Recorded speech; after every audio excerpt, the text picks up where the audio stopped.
이재명 대통령이 취임 12일 만인 오늘 주요 7개국 정상회의 참석을 위해 출국해 국제 외교 무대에 처음 서게 됩니다.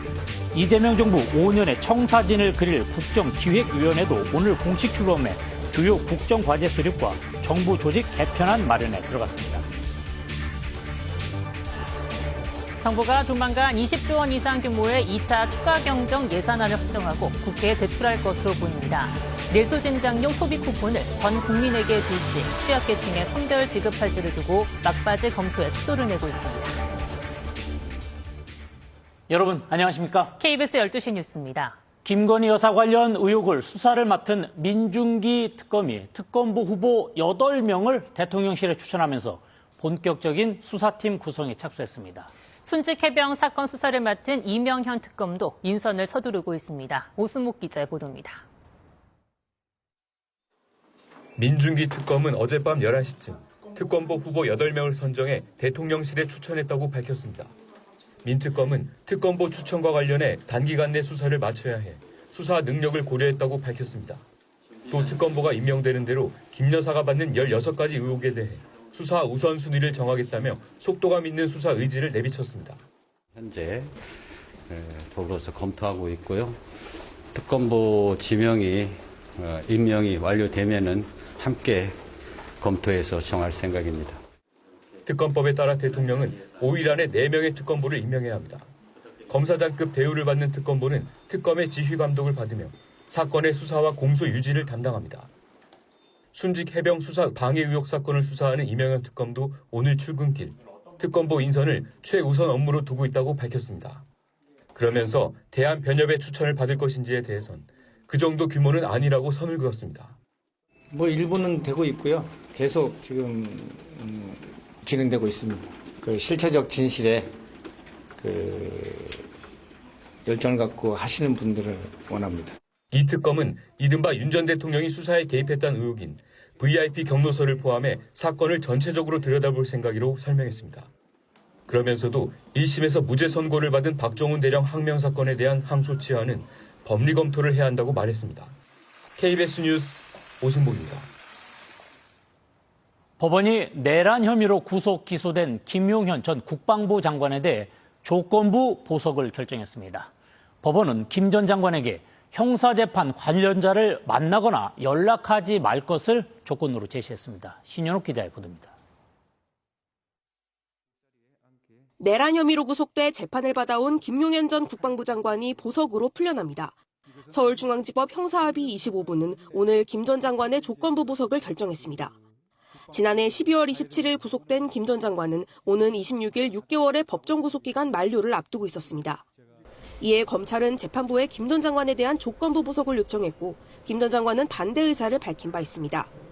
재판부는 구속기간 안에 심리를 마치기 어렵고 통상 구속기간 만료를 앞두고 피고인의 출석을 확보하고 증거인멸을 방지할 조건을 부과한다는 점을 고려했다고 설명했습니다. 이와 함께 김 전 장관에게 보증금 1억 원과 주거 제한 등의 기본적인 조치와 함께 진행 중인 형사재판 관련자나 그들의 대리인 등과 만나거나 연락하지 말 것을 조건으로 제시했습니다. 앞서 김 전 장관 측은 지난 1월 법원에 보석을 청구했으나 기각됐고 이에 불복해 항고했으나 2심도 이를 기각했습니다. 김 전 장관 측은 이후 한 차례 더 보석을 신청했으나 지난 4일 스스로 청구를 취하했습니다. 한편 오늘 3대 특검 임명 이후 처음으로 윤석열 전 대통령의 내란 우두머리 혐의 재판이 진행됐습니다. 윤 전 대통령은 특검에서 소환 조사를 요구하면 응할 것이냐는 취재진 질문에 아무런 답을 하지 않았습니다. 오늘 공판에는 김 전 장관을 보좌한 김철진 전 국방부 군사보좌관이 증인으로 출석합니다. KBS 뉴스 신현옥입니다. 심우정 검찰총장은 지난해 10월 김주현 당시 대통령실 민정수석과 비화폰으로 2차례 통화했다는 한 언론 보도에 대해 검찰 사건과 관련해 통화한 사실은 없다고 밝혔습니다. 심 총장은 오늘 대검찰청 대변인실을 통해 취임 초기 민정수석으로부터 인사차 연락이 와서 검찰 정책과 행정에 관한 통화를 한 거라며 이같이 전했습니다. 한겨레신문은 앞서 심 총장과 김 전 수석이 지난해 10월 비화폰을 사용해 통화했다면서 윤석열 전 대통령과 김건희 여사의 수사 관련 통화라면 김건희 특검 수사 대상이 될 수 있다고 보도했습니다. 김민석 총리 후보자의 중국 청와대 석사 학위 취득 의혹과 개인 채무 문제 등에 대해 논란이 계속되고 있습니다. 국민의힘은 거듭 자진 사퇴를 요구하는 가운데 김 후보자는 정치검찰의 표적 사정이라며 제기된 의혹들을 부인했습니다. 현재슬 기자입니다. 김민석 총리 후보자의 중국 칭화대 석사 학위 증명서, 취득 날짜가 2010년 7월로 적혀 있습니다. 재학 기간은 약 10개월, 민주당 최고위원으로 부산시장 출마 등 국내 정치 활동을 펼치던 시기와 겹칩니다. 국민의힘은 공짜 학위, 뒷거래라고 표현하며 사퇴를 촉구했습니다. 출석 없이 편법으로 학위를 받았다는 것인지 쉽게 납득할 수 있도록 직접 설명해야 할 차례입니다. 개인 간 채무 관련 의혹도 거듭 제기했습니다. 1,000만 원을 빌려준 이모 씨가 과거 김 후보자에게 불법 정치 자금을 제공한 강모 씨 회사에서 일하고 있다며 실제 돈의 출처는 결국 강 씨 아니냐는 겁니다. 밑에 있는 회사 직원이 따로 별도의 차용 계약을 맺었다고 보는 것은 좀 상식에 반한다고. 밝혀야 할 내용이 너무 많다며 인사청문 기간을 늘려야 한다는 주장도 나왔습니다. 총리 인사청문 준비단 측도 전체적으로 보고 답을 하겠다고만 밝혔습니다. 다만 김병기 민주당 원내대표는 논란이라 생각하지 않는다며 당사자의 충실한 해명에 덧붙일 게 없다고 말했습니다. 김민석 후보자는 자신의 정치자금법 사건의 본질은 정치검찰의 표적 사정이라고 거듭 주장했습니다. 이번 기회에 다 밝히면 표적 사정과 증인 압박, 음해 등 정치검찰의 수법이 드러날 거라며 담당 검사 등 증인 채택도 환영한다고 맞섰습니다. 아들 특혜 의혹에 대해선 본인의 노력으로 인턴십을 확보했고 부모도 형제도 도운 적이 없다고 반박했습니다. KBS 뉴스 현예슬입니다. 이재명 대통령이 취임 12일 만에 국제 외교 무대에 처음으로 등장합니다. 이 대통령은 오늘 주요 7개국 정상회의 참석을 위해 캐나다로 출국합니다. 손서영 기자의 보도입니다. 이재명 대통령이 1박 3일 일정으로 첫 해외 순방에 나섭니다. 캐나다에서 열리는 G7 정상회의에 초청국으로 참석하는 일정입니다. 취임 12일 만에 국제외교 무대에 서게 되는 건데 역대 대통령들과 비교하면 매우 빠른 편입니다. 취임 후에 10여일 만에 주요국 정상들과의 대면을 통해서 조기에 신뢰관계를 구축할 기회를 갖게 된다는 점에서 매우 시의적절하다고 할 수 있습니다. 계엄 사태 이후 우리나라의 민주주의 회복을 알리고 멈춰있던 정상 외교를 복원하는 측면, 또 관세 등 당면한 경제통상 현안에 타개 방안을 모색할 수 있다는 점에서 G7 참석 의미가 크다는 겁니다. 이 대통령은 첫날 초청국 양자회담에 이어 둘째 날 확대 세션에 참석해 G7 국가 정상들과 만납니다. 에너지 공급망 다변화와 AI와 에너지 연계를 주제로 두 차례 발언도 합니다. 미국, 일본과의 양자회담도 조율하고 있습니다. 국익과 실용의 관점에서 주요국과의 우호 협력을 강화하는 동시에 통상, 무역 등 현안 논의에서 진전을 이루는 기회를 갖게 될 것입니다. 대통령실 고위 관계자는 정상들이 회동을 한다면 관세 등 실무 협상을 추동하는 동력을 제공하는 계기가 될 거라고 기대했습니다. 다만 G7 정상회의에서 대중국 견제 메시지가 나올 경우 이 대통령의 실용 외교가 곧바로 시험대에 오를 수도 있습니다. 러시아와의 초반 관계 설정도 까다로운 과제인데 이번 G7 회의에 우크라이나 젤렌스키 대통령이 참석할 수 있는 만큼 회담에 대비하고 있습니다. 한편 G7 이후 이달 말 열리는 나토 정상회의에도 이 대통령이 참석하는 쪽으로 무게가 실리고 있습니다. KBS 뉴스 손서영입니다. 고위 공직자를 국민이 추천하는 국민추천제에 현재까지 7만 4천여 건의 신청이 접수된 것으로 나타났습니다. 강유정 대통령실 대변인은 오늘 객관적인 평가를 거쳐 대상자가 선정되면 투명한 검증 절차에 들어갈 예정이라며 이같이 말했습니다. 이어 국민추천제는 추천 횟수보다 추천 사유가 더 중요한 판단 요소가 될 거라면서 추천된 인재는 이번에 임용되지 않더라도 인재 데이터베이스에 등록돼 이재명 정부의 추후 인사에 활용될 예정이라고 덧붙였습니다. 국민추천제는 오늘 오후 6시 마감됩니다. 네, 이재명 정부 5년의 청사진을 그릴 국정기획위원회가 오늘 공식 출범했습니다. 앞으로 최대 80일간 국정과제와 정부 조직 개편안 등을 마련하게 됩니다. 보도에 김청윤 기자입니다. 국정기획위원회 국정기획위원회가 현판식과 함께 공식 활동에 돌입했습니다. 대통령직 인수위원회를 대신해 이재명 정부의 국정과제 로드맵을 마련하는 역할입니다. 앞으로 2달간 연장 시 최대 80일까지 활동하게 됩니다. 새 정부가 추진할 정책과제를 정리해 우선순위를 정한 뒤 과제별 5개년 추진 계획을 세우게 됩니다. 8년 전 문재인 정부 당시 운영됐던 국정기획자문위원회와 기능은 비슷하지만 규모는 확대됐습니다. 국정기획위는 이 대통령의 정책 참모로 꼽히는 이한주 위원장을 필두로 진성준 민주당 정책위의장, 김용범 대통령실 정책실장, 방기선 국무조정실장이 부위원장을 맡아 위원회를 이끌게 됩니다. 이한주 위원장은 국정과제 수립에 속도감을 내세우면서도 현장 이견 수렴과 예산과 법령, 규제 합리화 등으로 실행력을 극대화하겠다고 밝혔습니다. 위원장단 산하분과는 국정기획과 경제, 사회 등 7개로 현역 민주당 의원들이 대거 합류해 활동합니다. 특히 정부 조직 개편안에 대해서는 별도의 TF를 구성할 계획입니다. 기획재정부와 여성가족부, 환경부, 검찰청 등이 대상으로 거론되는데 권한 분산과 정부 효율성 강화, 기후위기 대응이 조직 개편의 핵심이 될 전망입니다. 국정기획위는 조만간 부처별로 업무 보고를 받고 예산 현황 등을 파악할 예정입니다. KBS 뉴스 김청윤입니다. 네, 국회에서는 여야 지도부가 일제히 새 진용을 갖추고 있습니다. 더불어민주당은 김병기 신임 원내대표가 민생 회복을 강조하며 공식 일정을 시작했고 국민의힘은 오늘 오후 3파전 구도 속에 새 원내대표를 선출합니다. 보도에 이유민 기자입니다.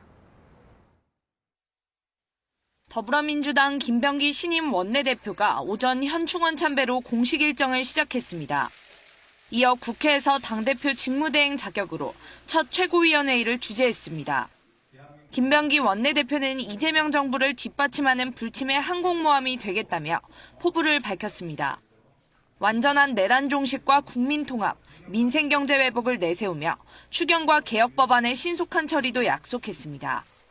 민주당의 차기 당대표 선출을 앞두고 당권 레이스도 막이 올랐습니다. 어제 당대표 출사표를 던진 4선 정청래 의원이 오늘 현충원을 참배한 가운데 박찬대 원내대표의 출마도 예상되면서 당대표 선거는 2파전으로 치러질 가능성이 큽니다. 오늘 오후 예정된 전당대회 준비위원회 회의에서 다음 달 초 후보자 등록 등 일정을 논의합니다. 국민의힘은 오후 의원총회를 열고 새 원내대표를 선출합니다. 경북 지역의 3선 송원석 의원과 부산 4선 이현승 의원, 수도권 3선 김성원 의원이 후보로 나섰습니다. 새 후보는 투표에 앞서 합동 토론회에서 당의 쇄신 방안과 함께 대여투쟁, 협상안을 밝힐 예정입니다. 3파전으로 치러지는 이번 경선은 각 후보들의 지역 기반과 구주류, 친한계 등 계파 구도에 따라 표심이 갈릴 것으로 전망됩니다. 김용태 비상대책위원장은 새 원내대표가 자신이 제시한 당 5대 개혁안 당원 여론조사 실시와 함께 개혁 의지를 보인다면 사퇴하겠다는 입장을 밝혔습니다. KBS 뉴스 이유민입니다. 정부가 조만간 2차 추가 경정 예산안을 확정하고 국회에 제출할 것으로 보입니다. 총액은 20조 원 이상으로 예상됐는데 내수를 살리기 위한 소비 쿠폰을 전 국민에게 보편 지급할지 취약계층에게 선별 지급할지를 놓고 막바지 검토가 진행 중입니다. 김준범 기자입니다. 2차 추가 경정 예산안은 이른바 20조 원 플러스 알파로 가닥이 잡혔습니다. 지난달 1일 국회를 통과한 1차 추경 13조 8천억 원과 합쳐서 30조에서 40조 원 사이에 정부 재정을 풀자는 방향입니다. 대선 전인 지난 2월 민주당이 총 35조 원 규모의 추경을 정부에 요구했던 것과 비슷한 수준입니다. 1차 추경에선 빠진 소비 쿠폰은 2차 추경엔 포함될 가능성이 큽니다. 정부 재정이 내수를 살릴 마중물 역할을 해야 한다는 공약사항을 반영할 거로 보입니다. 각 지자체가 발행하는 지역화폐와 정부가 발행하는 온누리 상품권 등 여러 형태의 소비 쿠폰을 모두 활용하는 쪽으로 가닥을 잡았습니다. 막바지 조율 대상은 지급 범위입니다. 이재명 대통령과 민주당은 대선 유세 기간 내내 전 국민 보편 지급이 소비 진작에 더 좋다는 입장을 반복했습니다. 다만 올해 세수가 목표치보다 부진할 것으로 예상되는 점을 고심하는 것으로 알려졌습니다. 정부는 올해 본 예산을 짜면서 지난해보다 국세를 45조 원가량 더 걷겠다는 방침을 세웠지만 최근 경기 부진 탓에 목표치 달성이 어렵다는 관측도 있습니다. 소득 상위 1, 2%인 국민을 제외하고 소비 쿠폰을 주거나 전 국민에게 지급하되 저소득층일수록 많이 주는 4등 지급 방안 등도 검토하는 걸로 알려졌습니다.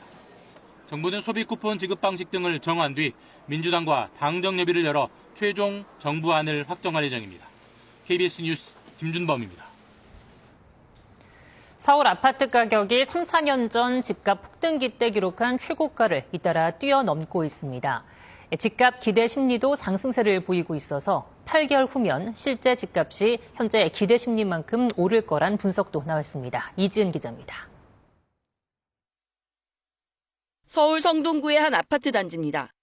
지난달 말 전용 면적 84제곱미터형이 24억 5천만 원에 거래돼 신고가를 기록했습니다.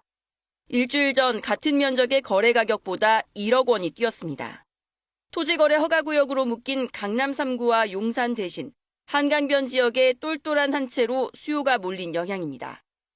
강남권에 비해서 일부 지역에서는 토지거래 허가구역을 묶이지 않은 지역들도 있기 때문에 상대적으로 전세기구 주택을 구입할 수 있는 부분들도 아파트 매매 가격 지수를 보면 지난달 서울 마포와 양천구는 2022년 1월 기록한 최고가를 이미 뛰어넘었습니다. 이달 둘째 주 들어 광진과 강동구 등 아파트값도 전고점에 바짝 다가섰고 노원, 도봉, 강북도 80% 넘게 따라붙은 수준입니다. 집값이 지금보다 오를 거란 기대도 커지는 모양새입니다. 한국은행이 집값 기대 심리를 분석한 결과 지난 2월 바닥을 친 뒤 3개월 연속 상승세를 보였습니다. 이런 심리는 실제 집값에도 반영돼 8개월 뒤면 지금 기대만큼 집값이 올라 있을 거로 관측됐습니다. 한 번 오르면은 크게 오르고 그리고 그 상승 사이클이 길고 오래가는 걸로 나타났습니다. 그리고 실제 기대 심리가 오르게 되면 실제 집값도 오르고 가계부채도 늘어나서 집값 과열 조짐이 감지되면서 오늘 금융당국은 은행권을 긴급 소집해 대출 조이기를 주문할 거로 보입니다. 정부가 모든 정책 수단을 검토하겠다고 밝힌 만큼 추가 규제 여부도 관심입니다. KBS 뉴스 이지은입니다. 리박스쿨 관련 기관으로부터 강사를 파견받은 학교가 전국의 초등학교 50여 곳에 이르는 것으로 파악됐습니다. 기존에 알려졌던 서울 지역 10개 학교보다 크게 늘어난 수치인데 교육부는 해당 강사들이 수업 중에 부적절한 발언을 했는지 현장 방문 등을 통해 추가 확인할 예정입니다. 최강호 기자입니다. 보수 성향 교육단체 리박스쿨 관련 기관이 전국 50여 개 학교에 총 40여 명의 강사를 출강시킨 것으로 확인됐습니다. 기존에 확인됐던 서울 10개 학교 11명의 출강 규모보다 크게 늘어난 수치입니다. 교육부는 전국 17개 시도교육청이 제출한 자료들을 종합해 늘봄 학교 프로그램 전수조사 중간 결과를 발표했습니다. 이번 발표에 따르면 리박스쿨 관련 기관에서 교육을 받았거나 관련 기관이 발급한 자격증을 보유한 강사 43명이 전국 57개 학교에 출강한 것으로 확인됐습니다. 지역별로는 대전이 20개 학교에 17명으로 가장 많았고 서울은 14개, 경기는 10개, 인천은 5개, 부산은 4개 학교에 관련 강사들이 출강했습니다. 강사들은 해당 학교에서 과학과 놀자, 놀이체육 등의 프로그램들을 운영해왔지만 역사 관련 프로그램은 없었던 것으로 파악됐다고 교육부는 밝혔습니다. 교육부는 다음 달까지 해당 학교들을 직접 방문해 강사들의 교육 중립성 위반 여부 등을 점검할 예정입니다. 다만 리박스쿨 관련 자격증을 소지했다는 사실만으로 계획을 중단할 수는 없어 현재 40여 곳의 학교에서 관련 수업이 운영되고 있는 상황입니다. 이와 함께 사단법인 사칭 정황 등이 있는 한국늘봄교육연합회 대표에 대해서는 사기죄 등으로 수사 의뢰 조치가 이어질 예정입니다. KBS 뉴스 최강호입니다. 이 시각 부산은 잔뜩 흐린 가운데 굵은 빗줄기가 쏟아지고 있습니다. 레이더 화면을 보면 지금은 주로 충북과 남부지방을 중심으로 비구름이 지나고 있고 지도에 붉은색으로 칠해진 지역은 시간당 10mm 안팎의 강한 비가 내리고 있습니다. 앞으로 부산과 경남 남해안에 10에서 40mm, 그 밖에 영남과 충북, 강원 영서에 5에서 20mm, 또 그 밖의 지역에 5에서 10mm의 비가 더 내리겠습니다. 비는 오후에 대부분 그치겠고 강원 영서 지역은 저녁까지 이어지는 곳이 있겠습니다. 오늘 한낮에는 어제보다 1도에서 6도 정도 낮겠지만 습도가 높아서 후텁지근하겠습니다. 오늘 서울의 낮 기온이 28도, 전주 30도, 구미는 31도까지 오르겠습니다. 내일은 내륙 지역에 소나기 내리는 곳이 있겠고 목요일 밤 중부지방을 시작으로 금요일과 토요일에는 전국에 다시 비가 내리겠습니다. 지금까지 날씨 전해드렸습니다. 이스라엘과 이란의 교전이 밤낮 없이 이루어지며 충돌이 격화되고 있습니다. 양국 모두 현 상황에서 단 한 발짝도 물러나지 않고 끝장을 내겠다는 태세입니다. 안대영 특파원의 보도입니다. 이란 수도 테헤란에서 폭발과 함께 거대한 화염이 솟구칩니다. 일요일을 맞아 시민들이 오가던 거리는 대낮 폭격에 순식간에 아수라장이 됐습니다. 현지 시각 15일 정오쯤 도심 광장을 시작으로 낮 동안 테헤란 곳곳에서 연쇄 폭발이 일어났습니다. 목격자들은 미사일과 같은 발사체가 떨어졌다고 말했습니다. 현지 언론 등은 테헤란 경찰청이 공습받았고 이란 외무부 건물도 공격받아 외교관을 포함한 민간인 여러 명이 다쳤다고 전했습니다. 이란도 즉각 이스라엘을 향한 맞공격에 나섰습니다. 이란은 이스라엘의 테헤란 도심 공습 약 1시간 뒤 텔라비브를 비롯한 주요 도시를 겨냥해 새로운 대규모 미사일 공격을 시작했다고 이란 국영통신이 보도했습니다. 양측의 공방은 저녁에도 이어져 이란 미사일은 텔아비브의 벤구리온 공항도 타격했습니다. گفت که اسرائیل بدون اجازه ما هیچ کار نمیتونه بکنه. معنی حرف اینه که حالا که داره این کارا رو میکنه با اجازه آمریکا داره این کارو میکنه.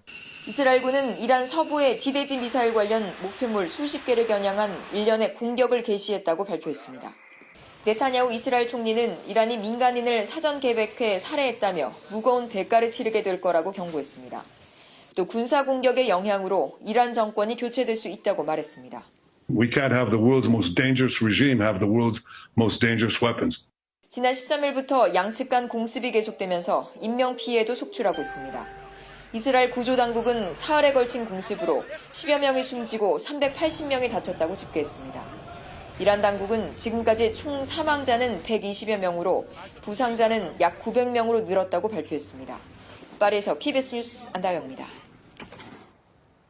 이스라엘과 이란의 교전이 사흘째 이어지고 있는 가운데 이스라엘의 한국 교민들이 인접한 요르단 대피를 자체 추진하고 있습니다.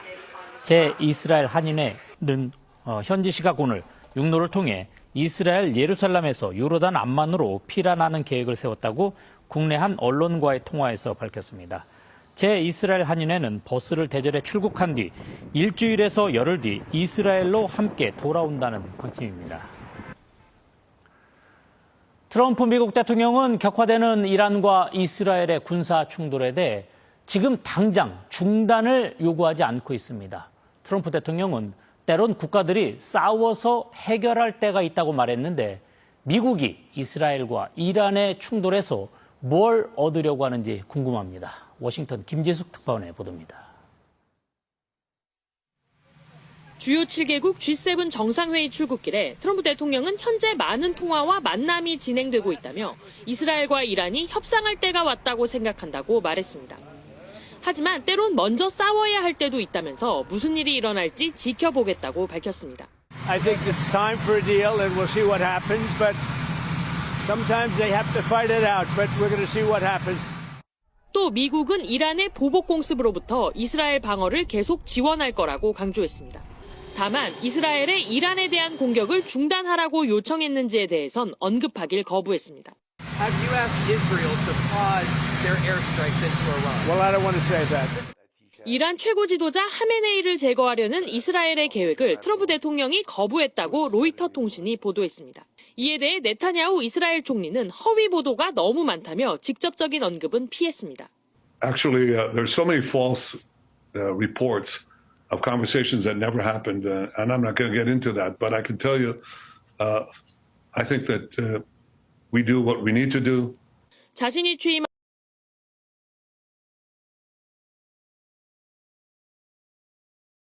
이스라엘과 이란의 충돌까지 격화되는 상황. 트럼프 대통령이 집권 2기 취임 이후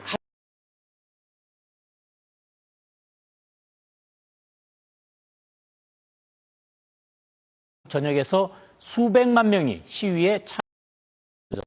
윤진 기자의 보도입니다. 팻말과 깃발을 든 시위대가 거리를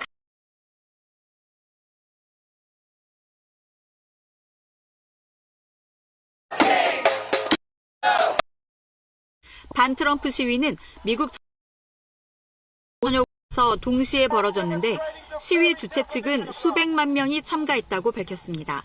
I came today because I feel like our country's in crisis and like a lot of terrible things are happening to a lot of people.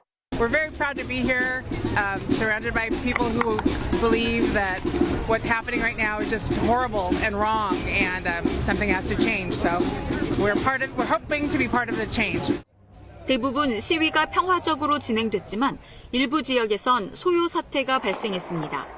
유타주 솔트레이크 시티에서는 약 10,000명이 모인 집회 현장에서 총격이 발생해 30대 남성이 숨졌습니다. 이 남성은 총을 들고 시위대 쪽으로 향하는 다른 남성을 저지하기 위해 시위 주최 측 안전요원이 쏜 총에 맞아 희생된 것으로 조사됐습니다. 불법 이민자 단속에 지난주 격렬한 시위가 벌어졌던 로스앤젤레스에서는 경찰이 최루탄과 연막탄을 쏘며 시위대